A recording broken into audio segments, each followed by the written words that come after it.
As it is an honor to be here with you today, so is it a pleasure to be part of a conference that focuses all of us on an issue as crucial as our very lifeblood: energy. I'm humbled to be surrounded by such a distinguished and talented audience: politicians, business leaders, innovators, scientists, engineers, and entrepreneurs. In fact, I half expected to walk in and see thousands of light bulbs above your heads, sparking, popping, and burning with brilliant ideas. Which makes me think, why are great ideas always symbolized by a light bulb? I wonder.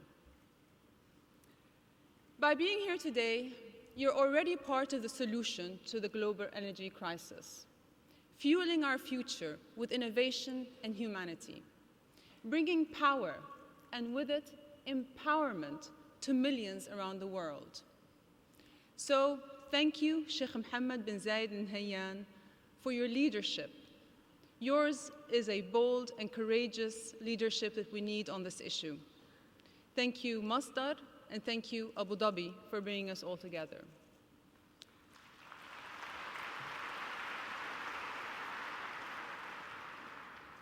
I cannot think of a better place for us to gather. Abu Dhabi's bold vision for sustainable energy is transforming this nation and inspiring our region at a time when the Arab world is at a critical juncture.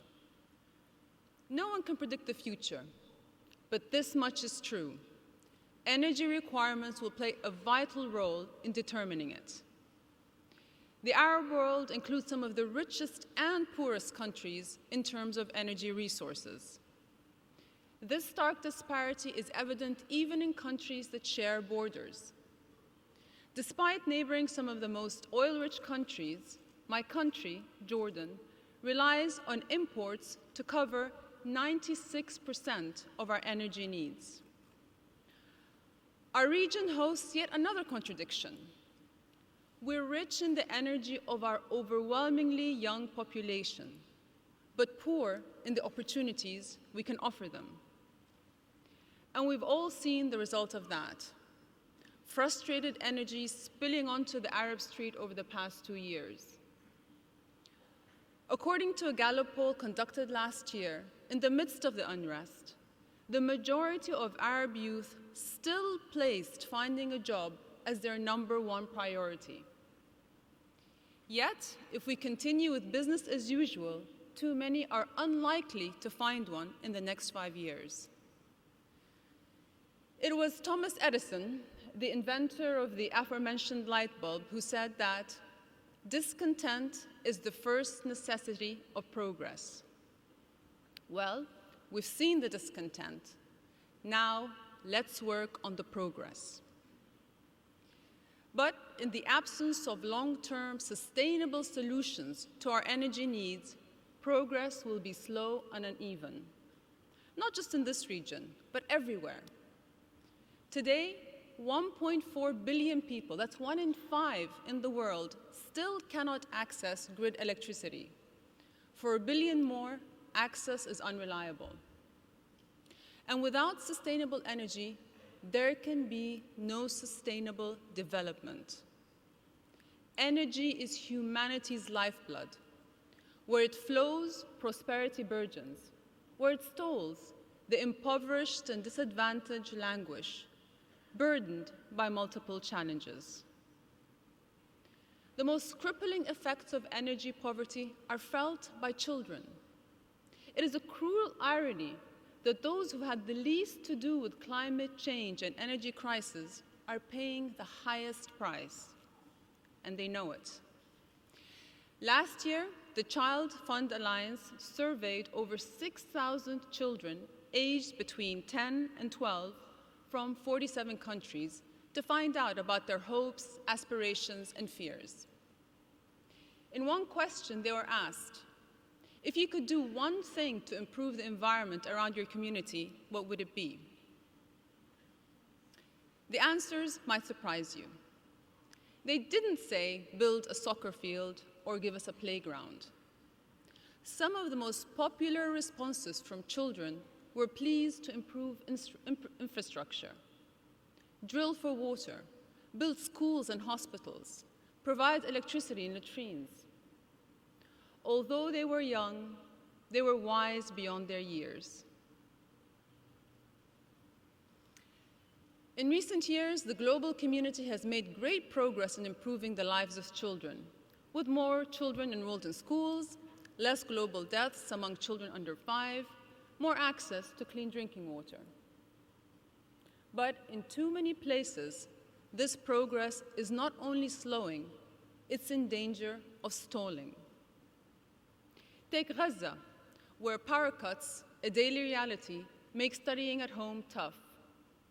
Street lamps there are not only illuminating roads, they're lighting up futures.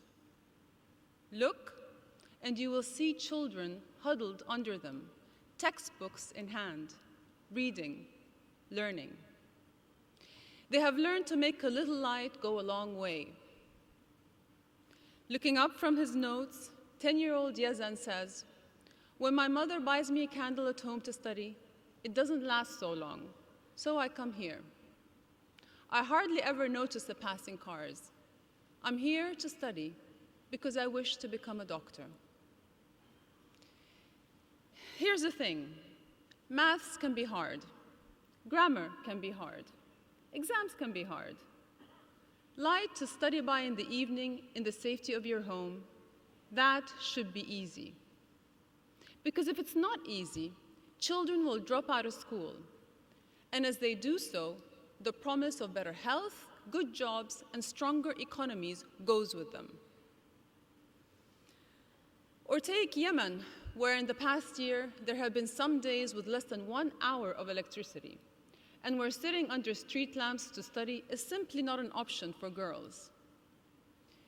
"We were tired of darkness," said 16-year-old Wafa El-Rimi. And so, with the help of Injaz Yemen and some private sector guidance, she formed an all-female company that invented solar-powered lights, for which they won Injaz Al-Arab's Best Company of the Year in November.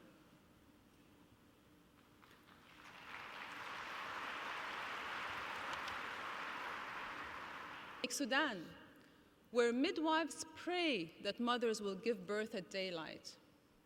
Because when darkness descends, it is only by the flickering flame of a kerosene lamp, with all its choking fumes, that fragile newborns are brought into this world.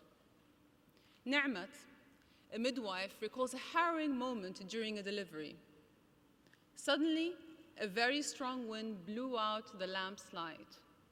I was forced to continue the delivery in darkness, fumbling and guessing what to do." Birth, the most critical moment for a mother and her newborn child, and the light goes out.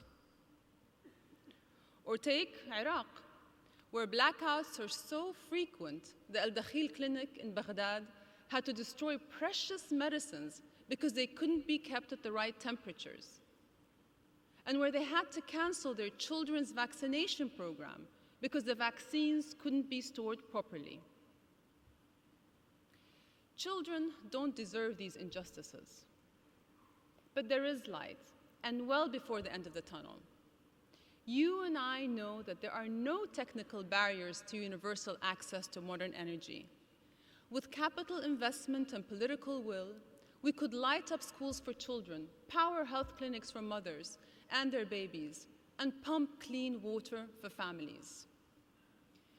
With new energy, we could fuel a solar revolution, bring about a boom in the science, engineering, and manufacturing fields, build green industries and green jobs, and open new markets for aspiring entrepreneurs. Proven, innovative solutions exist, and I'm proud that many of them are coming from the Arab world. I'm proud that in Jordan, Bedouin women are training to be solar engineers, swapping unhealthy and expensive kerosene lamps for solar power, and in so doing, freeing up money for their families. Or in Egypt, where farmers are exploring biodynamic agriculture using compost to turn desert lands into healthy soil, and where they're exploring innovative irrigation methods to reduce water stress. I'm proud of Abu Dhabi for its global leadership in sustainable development, and Masdar City, a testbed for renewable energy and technology. And I'm pleased that for the first time, this conference is engaging and encouraging high school students to find innovative energy solutions through the Zayed Future Energy Prize. But while there are many examples of new energy technologies, there are still too few and far between. They must be streamlined and scaled up, made cheaper and more efficient. Ladies and gentlemen, there is an industry waiting to be tapped, and the Arab world is perfectly positioned not only to tap it, but to lead it. In so doing, we will be addressing one of the key fundamentals to a more corrective course for our region, using the potent energy of our people to chart the way forward. Let's be inspired by Edison. "I have not failed," he said. "I've just found 10,000 ways that won't work." I say, with your help, let's find one that will. Thank you all very much.